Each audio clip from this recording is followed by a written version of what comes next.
여러분 안녕하세요. 오랜만에 뵙습니다.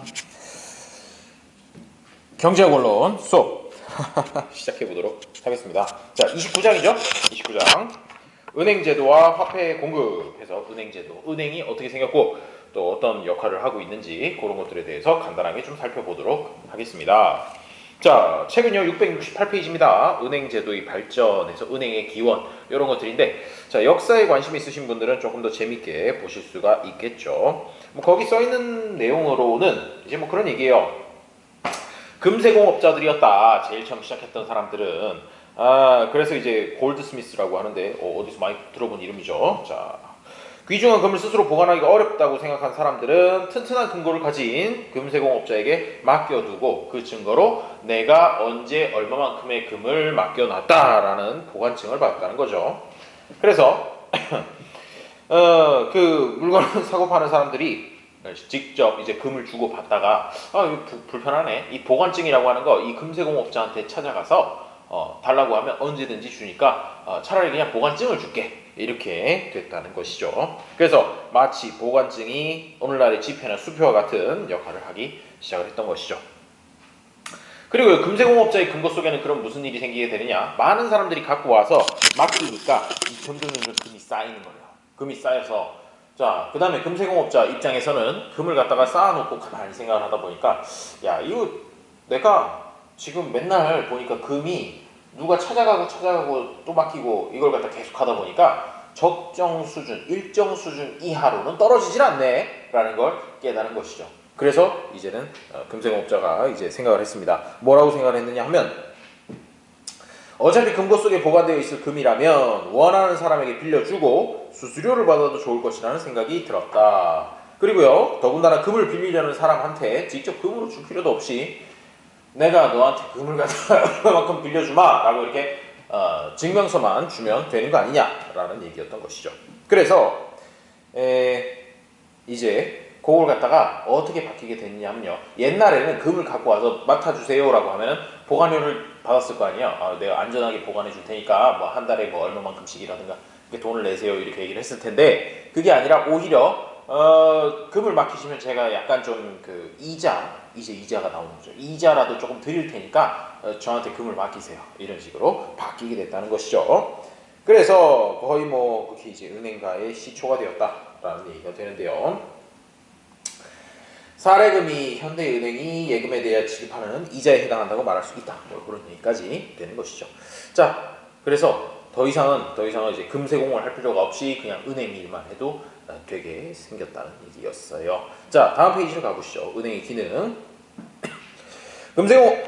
금세공업자가 은행가로 변신하는 과정에서 우리는 은행의 두 가지 중요한 기능을 알아낼 수 있다. 하나는 금융중개 기능이며 또 하나는 예금 창조 기능이다. 자, 금융중개라고 하는 건 뭐냐? 돈에 여유가 있는 사람으로부터 자금을 조성해 이를 필요로 하는 사람에게 융통해주는 기능이 바로 금융중개가 되겠어요. 돈 필요한 사람, 돈 남는 사람 연결해주는 역할을 한다는 것이죠. 그 다음에 예금 창조라는 게 뭐냐 하면은, 돈을 맡아 놓으면 그걸 갖다 일시에 한꺼번에 사람들이 다 찾으러 오는 일은 사실상 없단 말이죠. 그러다 보니까 뭘 하게 되느냐? 준비금이라고 하는 일정 부분만 남겨놓고 나머지는 계속해서 이렇게 빌려주면서 사실상 통화를 만들어내는 그런 그런 기능도 할 수 있게 된다는 것이죠. 뭐 그런 내용들이 쭉 나와 있습니다. 그래서 중요한 거는 이제 뭐냐? 일시에 사람들이 찾으러 오는 게 몇 퍼센트나 될 것인가, 그걸 갖다가 잘 생각하는 게 중요했어요. 왜요? 한꺼번에 100%가 다 찾으러 오는 일은 굉장히 드문 일이겠지만 그런 일이 없으란 법은 없지 않습니까? 그래서 그 확률을 갖다 이제 생각을 해본 것이죠.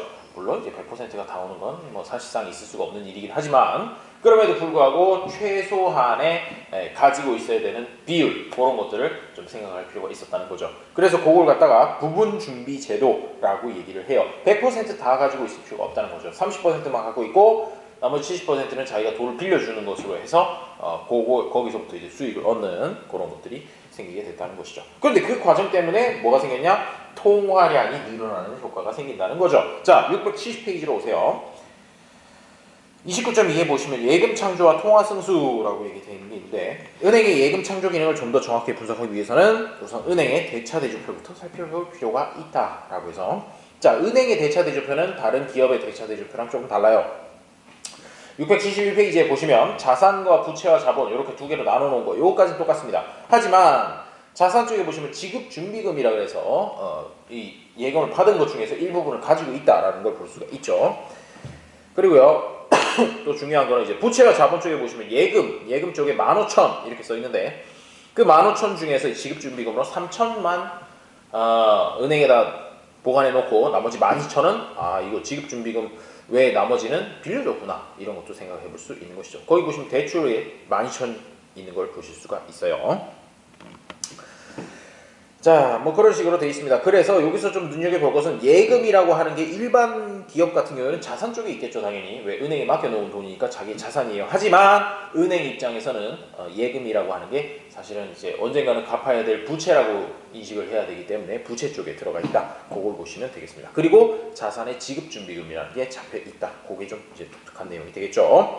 자, 밑에 예금 창조 있습니다. 예금 창조 아까 말씀드렸죠? 왜 은행이 돈을 왕창 받아가지고 그걸 다 들고 있는 게 아니라 일부만 남겨놓고 나머지를 계속해서 빌려주는 식으로 하기 때문에 그래서 창조 생겨난다는 것이죠. 그래서 거기서 용어가 하나 나옵니다. 법정 지급준비금. 자, 671페이지 아래쪽에 제일 밑에 문단에서 세 번째 줄 보시면 설명의 편의를 위해 그 은행은 법으로 정한 최소한의 지급준비금 거기다 동그라미 법정 지급준비금만 보유하고 라고 되어 있습니다. 이 법정 지급 준비금이라고 되어 있습니다. 법정이라는 게 뭐예요? 법으로 정해져 있다는 뜻이죠. 이 법은 도대체 무슨 법일까요? 그 얘기도 뒤에 나오겠죠. 그게요, 사실은 이제 국내의 법이었다가 요새는 이제 뭐 바젤 규약이라고 들어보셨어요? 그 스위스 바젤이죠. 도시 이름인데 하여튼 그 동네에서 이제 세계적으로 국제적으로 은행들의 이제 그 지켜야 될 지급준비금이라든가 아니면 재정 건전성과 관련된 여러 가지 이제 통합되어 있는 패키지 규제가 있는데 그거를 얘기하는 겁니다.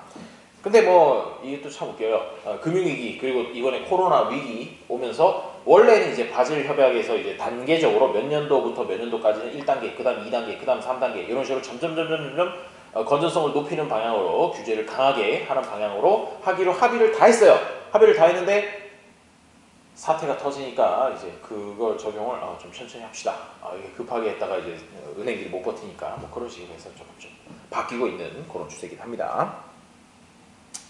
자, 그래서 통화승수라고 하는 그 부분이 나오게 되는데 통화승수는 별거 아니에요. 아마 다 아실 것 같은데 그 중앙은행이 원래 애당초에 늘려서 공급한 화폐의 양과 은행의 예금 창조 과정을 거쳐 궁극적으로 증가한 통화량 사이의 비율을 통화승수라고 부른다. 673페이지에 나오는 내용이에요. 자, 673페이지로 오세요. 오셔서 통화승수, 꼭 이제 계산하실 줄 알아야 되는데 역시나 여기도 이제 뭐가 나오냐? 1-R분의 A라고 하는 요거 나오죠. 고등학교 수학에 나오는 내용이에요. 등비급수. 자, 그래서 이게 뭐냐? R이라고 하는 자, 이거 뭐라고 표현을 해야 되냐면요. 1-R 요만큼 전체가 사실은 분모의 값 이게 바로 법정 지급 준비율이 되는 것이죠. 법정 지급 준비율.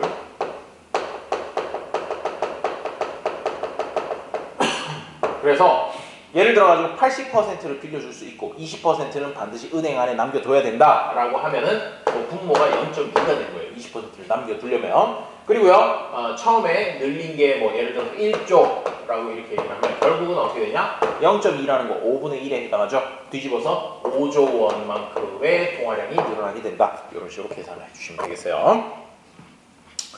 자, 그래서 법정 지급 준비율이 가장 중요하다는 것이죠. 법정 지급 준비율을 20%에서 10%로 줄어들도록 하면, 그러니까 요게 0.2에서 0.1로 바뀌어버리면 요게 5조에서 몇 조로 바뀌느냐? 10조로 바뀌게 돼요. 와우, 통화 승수가 지급 준비율을 조금만 몇 %만 바꿔도 엄청나게 크게 통화량이 증가하거나 감소할 수 있다는 것이죠. 자, 그 정도 보시면 되겠고요. 다음에 본원 통화와 통화량 보도록 하겠습니다. 앞에 예에서 수출업자 최씨 뭐 했는데요. 수출업자 최씨 자, 뭐 했대요. 한국은행이 1억 원의 화폐를 발행했다고 하네요. 그러면 한국은행이 1억 원의 화폐를 발행하는 거 이걸 보고 뭐라고 얘기를 하냐? 본원 통화, 본원 통화. 거기 673페이지 오른쪽에 조그마한 글씨로 써 있는 거 거기다 표시를 살짝 해주시고요. 중앙은행의 창구를 통해 풀려나가는 1차적인 화폐 공급을 뜻하는 것으로 민간이 보유하는 현금과 은행의 지급준비금을 합친 것과 같다. 이게 본원 통화고요. 자, 이 본원 통화는 당연히 통화량 결정하는 데 매우 중요한 역할을 합니다. 그렇죠? 중앙은행이 외생적으로 이렇게 그 돈이 통화량이 생겨나지 않는다라고 하면 유일하게 자기가 이제 통화량을 조절할 수 있다라고 하는 게 이 본원 통화를 공급하기 때문에 그렇다는 거예요. 자, 넘어가죠. 그러면 중앙은행, 특히 우리나라 같은 경우 한국은행이 어떻게 통화를 관리하느냐, 그런 것들 몇 가지 용어들, 그리고 용어가 뭘 뜻하는지 그 정도 봐두시면 충분할 것 같아요.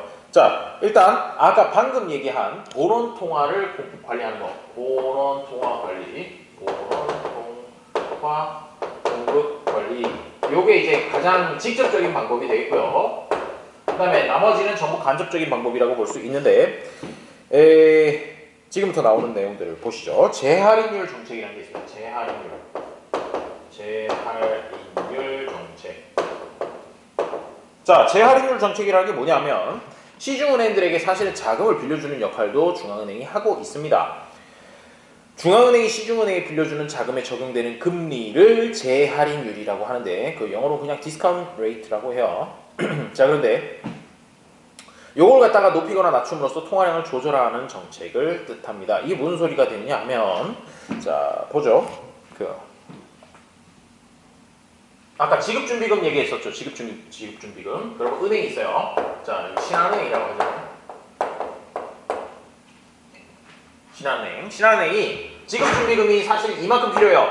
이만큼 필요한데 돈을 빌려주다 보니까 사람들이 자꾸 돈 많이 빌려달라 그래가지고 돈이 조금 부족하네 라고 이렇게 되는 상황이 생길 수가 있어요. 하지만 매일매일 마감할 때에는 반드시 이 지급준비금 요따만큼을 채워야 됩니다. 이렇게 빈 상태로 마감을 칠 수가 없어요.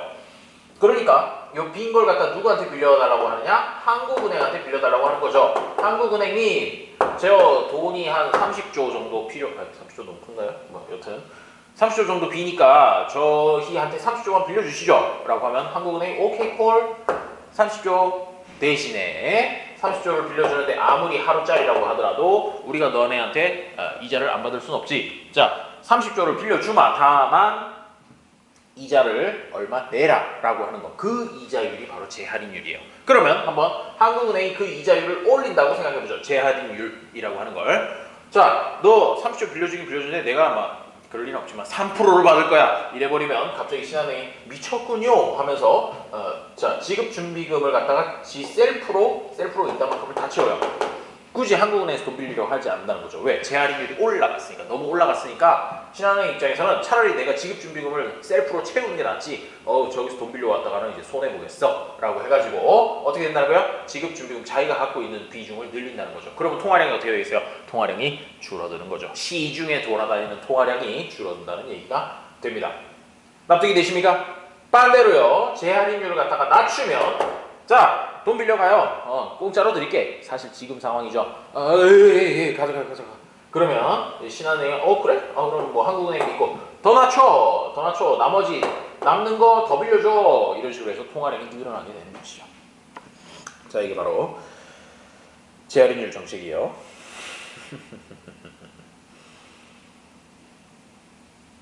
자, 다음 지급준비율 정책. 자, 지급준비율 정책이라고 하는 건 뭐냐 하면요, 법정 지급준비율이라고 하는 것을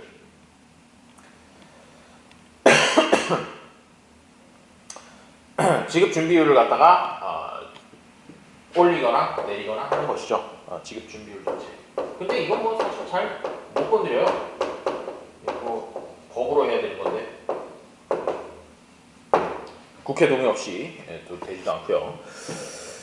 자, 뭐 그렇습니다. 그래서 이제 지급준비율 정책은 사실상 그래요.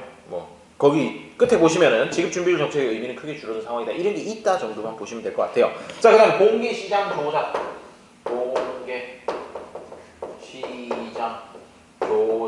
이런 얘기가 있는데 조작이라 그러니까 뭔가 나쁜 의미인 것 같지만 사실 그런 의미는 아니에요. 그런 의미는 아니고 중앙은행이 진짜로 그 다른 플레이어들이랑 똑같이 공개시장에서 국공채나 기타 유가증권을 사고 팔아가지고 통화량을 조절하는 정책이에요. 그러면 원래는 이제 중앙은행이 자기가 돈 찍어내는 곳인데 그렇게 공개시장에 들어가가지고 일반 기업이나 아니면 그 개인이 아니고 뭐라 그러냐 이 사금융 그룹이나 이제 사고 판다라는 게 원래는 그렇게 바람직한 일은 아니지만 그럼에도 불구하고 사실은 시장이라는 범주 내에서 하기 때문에 또 뭐 꼭 나쁘다고 보지 않는 사람들도 있어요. 한번 내용을 보도록 하죠. 공개시장 조작이란 중앙은행이 공개시장에서 국공채나 기타 유가증권을 사거나 팔아 본원 통화의 양을 조절하는 정책이다. 금융시장이 발달한 선진국에서는 여러 통화관리수단 중 공개시장 조작을 가장 많이 이용하고 있다. 예를 들어 중앙은행이 은행이나 민간으로부터 국공채를 사들이면 그 대가로 은행의 중앙은행 예치금을 늘려주거나 민간에게 현금을 지급해야 한다. 국채 매입한다는 얘기예요. 국채나 공채를 매입을 하면, 매입을 한다는 건 종이 쪼가리를 산다는 거잖아요. 종이 쪼가리를 사니까 뭘 줘야 되겠어요? 그 파는 사람한테 돈을, 실제 현금을 줘야 된단 말이죠. 그래서 통화량이 늘어나게 되는 겁니다. 반대로 국공채를 갖다가 팔면, 국공채를 발행을 해가지고 팔면 어떻게 돼요? 시중에 돌아다니는 돈을 갖다가 종이 쪼가리 주면서 걷어들인다는 얘기가 되죠. 그래서 통화량을 줄이게 되는 것이죠. 생각하실 거, 국채, 공채 이런 것들은 현금이 아니라 종이 쪼가리입니다. 종이 쪼가리. 자, 이와 같이 공개시장 조작은 통화량을 조절하는 동시에 이자율에도 영향을 줄 수 있다. 그거 하나 기억해 두시면 되겠습니다. 자, 이자율도 같이 건드리게 돼요. 다음 직접 규제 방식이라고 하는데, 사실 요거는 좀 그래요. 직접 규제 방식.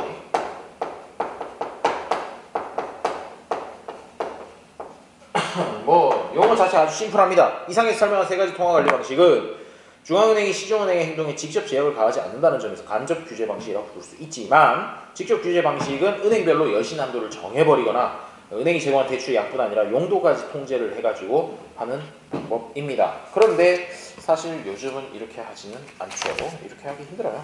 자, 97년 외환위기 IMF 때죠. 97년 이전까지만 하더라도 이렇게 창구지도라고 불리우는 이런 게 많았는데, 사실 그 이후에는 사실상 없어졌어요. 사실상 없어졌고. 자, 뒤로 가죠.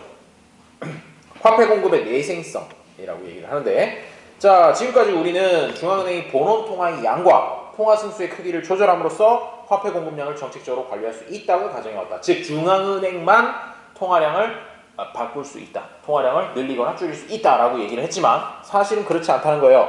엔도지니어티, 내생성이라고 하는 게 있는데, 방금 눈치채셨죠? 이거 아닙니까? 이거. 통화량 중앙은행이 1조만 늘렸는데 은행에서 사설? 뭐 여튼 국가에서 설립한 건 아니니까 어쨌든 사금융기관을 통해서 갑자기 통화량이 쭉쭉쭉 늘어나는 것, 이게 바로 화폐 공급의 내생성이라고 하는 것이죠. 앞에서 잠깐 설명한 바 있지만 현실에서 통화 승수의 크기가 법정 지급 준비율에 의해서만 결정되는 것은 아니다. 은행들이 지급 준비금을 더 많이 보유하셔야 할수록, 그리고 대출을 받은 개인과 기업들이 더 많은 현금을 보유하려 할수록 통화 승수의 크기가 더 작아지는 결과가 나타난다. 반면에 은행들이 더 적은 지급 준비금을 보유하려 하거나 개인과 기업들이 더 적은 현금을 보유하려 하면 통화 승수의 크기가 더 커진다. 다시 말해서 은행뿐만도 아니고요, 개인이나 기업의 선택에 의해서도 통화량이라고 하는 게 달라질 수 있다는 것이죠. 그런 것들을 보고 전부 내생성이라고 얘기를 합니다. 자, 그런데 이 중에서 제일 중요한 거 거기다 동그라미 칠게요. 어디냐면 677페이지 중간쯤 보시면 이들의 선택에라고 해가지고 시작하는 문단이 있어요. 이들의 선택에 영향을 미치는 변수 중 가장 중요한 것은 동그라미 이자율이고, 자, 이자율입니다. 이자율이 오르면 은행은 가능한 한 대출을 늘리려고 하겠죠. 그래서 이에 따라 보유하는 지급준비금이 자연히 줄어들게 된다. 또한 이자율이 올라가면 현금 보유의 기회비용이 증가하므로 대출을 받은 개인과 기업이 현금으로 보유하려는 비율이 내려가게 된다. 그러므로 이자율이 높을수록 통화승수의 크기가 더 커질 것이고 이에 따라 화폐 공급력도 더 커지게 된다. 이거 뭐라고 생각하시면 되느냐면, 이자율이 뭐 정확하게 엄밀하게 그런 건 아닙니다만 이자율이 마치 돈의 가격, 말도 안 되는 소리하고 그냥 돈 자체가 캐시인데 무슨 가격이 있나 생각하시겠지만 돈의 가격이라고 생각하시면 돼요. 자, 이자율이 올라간다. 자, 이자율이 올라간다 라고 하면 그러면 어떻게 하겠어요? 자, 돈이 비싸진 거예요. 돈이 비싸져요. 돈이 비싸지면 개인이라든가 기업이라든가 이런 데서는 사실은 어떻게 한다는 거예요? 거기 보시면 아이고 기침이 자꾸 나네요. 자, 대출을 받은 개인과 기업이 현금으로 보유하려는 비율이 내려가게 된다는 것이죠. 그래요. 현금으로 보유 안 하면 뭘로 보유해요? 뭘로 보유하긴? 예금을 하게 되겠죠. 자, 예금을 하면 이자율이 높으니까 더 높은 이자를 기대할 수 있기 때문에 현금으로 보유하는 게 아니라 예금으로. 그러면 그 예금으로 들어간 건 또 어떻게 돼요? 결국 다시 대출의 형태로 나와서 통화량을 늘리게 되는 것이죠. 자, 넘어가보죠. 넘어가서 그림 29-1번 보겠습니다. 화폐 공급의 내생성과 관련된 그래프인데요. 자, 우리가 앞단원까지만 얘기하는 거를 보더라도 MS1처럼 생각했어요. 즉 한국은행에서 통화량을 이렇게 수직으로 되어 있는 녀석을 오른쪽으로 보내거나 왼쪽으로 보내거나 이게 가능하다라고 얘기를 했었는데, 그게 아니라 실제로는 MS2처럼 결국 얘도 공급 곡선처럼, 보세요. 이자율 올라가면 통화량이 늘어나는 그런 식으로 공급 곡선처럼 돈의 가격이 올라가면 공급이 늘어나는 것처럼 그렇게 올라간다라고 보셔야 되는 것이죠. 그러다 보니까 사실상 이 모든 요소를 고려할 때 전부 다 우상향하는 그런 그래프가 나오게 되는 것이죠.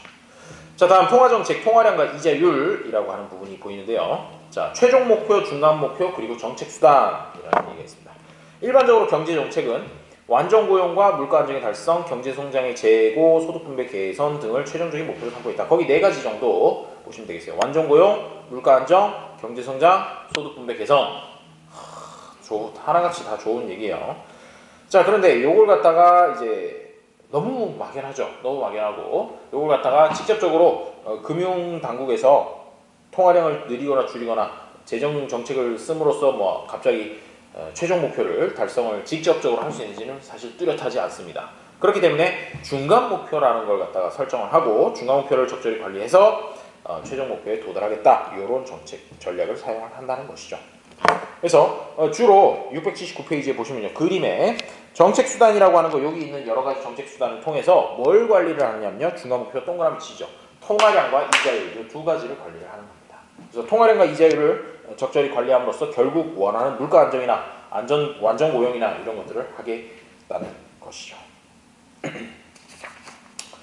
근데 사실은 통화량과 이자율을 동시에 관리를 하는 게 좀 힘들어요. 왜 힘든지 뒤에 그래프에서 보도록 하죠. 자, 그림 29-3번, 29-4번 두 개만 볼 겁니다. 자, 29-3번 그림을 보세요. 통화량이 중간 목표인 경우 MS0에서 뭐 특별히 건드리질 않는다는 거죠. 그러면 통화량을 딱 고정을 시켜 놓으면 화폐 수요가 MD Y0에서 Y1으로 늘어나더라도 통화 공급이 바뀌지가 않으니까 균형점은 어떻게 되겠어요? 통화량은 그대로고 이자율은 올라가게 되겠죠.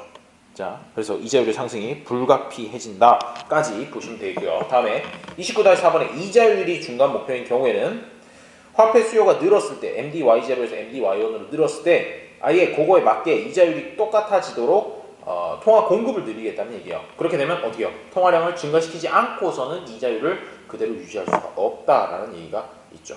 그래서 결국 결론은 뭐냐면요, 통화량과 이자율은 사실상 두 마리 토끼와도 같아서 둘 다 동시에 잡을 수는 없다라는 게 결론이 되겠어요. 자, 그리고 뭐 사실 통화량이 먼저냐 이자율이 먼저냐 이거에 대해서는 논란이 있으니까 됐습니다. 그 정도는 됐고요. 다음에 682페이지로 오세요. 금융통화위원회, 많이 뉴스에 들어보셨을 거예요. 요즘 아주 그냥 기준금리를 왕창 내려놨죠. 금융통화위원회 밑에 쪽에 보시면요, 아무래도 그 이자율을 갖다가 직접적으로 이제 조정을 하고 싶을 때는 기준금리를 올리거나 내리는 방법이 가장 유용합니다. 그래서 기준금리를 갖다가 내리긴 내리는데 지금 엄청 내려가 있죠. 0%대죠. 0%대니까 이제는 사실상 더 이상 내릴 수 있는 것도 없어요. 없으니까 참 모르겠습니다. 코로나 사태. 요게 이제 금융위기, 그 2018년이었나요? 그때 금융위기하고는 조금 더 다른 게 여기는 실물 부분에 좀 충격이 있어가지고, 그때 2018년 금융위기 같은 경우에는 실물 경제는 뭐 차이가 없었는데 그냥 금융만 왔다리 갔다리 했던 거거든요. 그건 뭐 누군가가 이렇게 좀 뒤에서 이렇게 조정을 해가지고 그런 식이 됐다라고 보는 게 맞을 것 같은데, 사실은 지금 같은 경우에는 이제 진짜로 실물 경제에 문제가 있기 때문에 좀 걱정이 되긴 합니다. 잘 돼야 할 텐데 말이죠. 자, 다음 넘어가서 물가 안정 목표제라고 하는 것도 있습니다. 자, 683페이지 보시면요, 지금까지 설명한 것처럼 전통적으로 통화 정책은 고용, 물가, 그리고 환율의 안정과 경제 성장 등 다양한 목표를 추구해왔다. 또한 이와 같은 최종 목표들을 효과적으로 달성하기 위해 통화량이나 이자율 같은 중간 목표를 설정해놓고 통화 정책을 운영하는 방식이 채택되어 왔다. 하지만 이 1990년대 이후에 물가 안정 목표제, 인플레이션 타겟팅이라고 하는 새로운 운영 방식이 전 세계적으로 유행하기 시작했다. 물가 안정 목표지랑 통화량이나 이자율 같은 중간 목표는 생략하고 물가만 관리하겠다라는 얘기인데 사실은 이게 참 가슴 아픈 일이에요. 우리나라 같은 경우에도 지금 뭐 디플레이션 이런 얘기도 있잖아요. 그래서 사실 이제 건전한 경제라고 하는 거에 인플레이션율은 얼마가 적정하냐 이런 거에 대해서 논란이 있긴 한데 그래도 뭐 아주 높지 않은 수준에서 계속해서 인플레이션이 있는 게 더 낫다라는 그런 뭐 실증 연구 결과 이런 것들이 좀 있긴 있어요. 그래요. 우리나라에서는 사실은 뭐 물가 안정 목표제라고 도입하기도 어렵겠죠. 스태그플레이션 같은 것들도 이상하게 될 수 있고 그렇습니다. 한번 그냥 쭉 읽어보시면 돼요. 뭐 그렇게 크게 중요한 건 아닙니다. 쭉쭉쭉쭉쭉 읽어보시고 다음 페이지 디플레이션이 위협되는 상황에서의 물가 안정 목표제 지금 이거 우리나라도 얘기하고 있는 거죠.